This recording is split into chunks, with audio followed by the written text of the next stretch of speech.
Hello po, Sally's Kitchen. Magpapasingaw po tayo ng kamote. Nagpakulo na po ako ng tubig. Masarap po itong snack. Pasisingawan lang tapos ready na. Ganyan lang pong kabilis. Ano po siya kumukulo.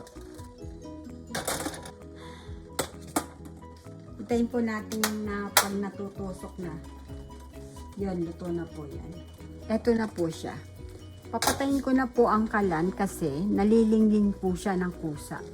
Patayin ko na po kalan. Ayan po siya.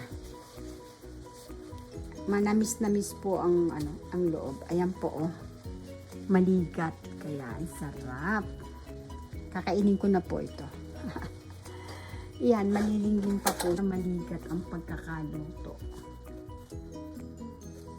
Tanggalin lang po ang balat. Ready to eat na.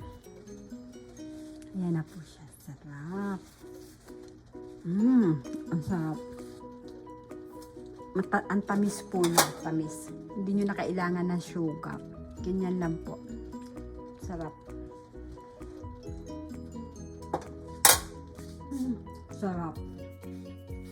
Ganito po ang gusto kong luto ng ng kamote. Maligat. Sarap. Matamis. Yan na po. Ubus ko na po. Sarap. Ito po siya.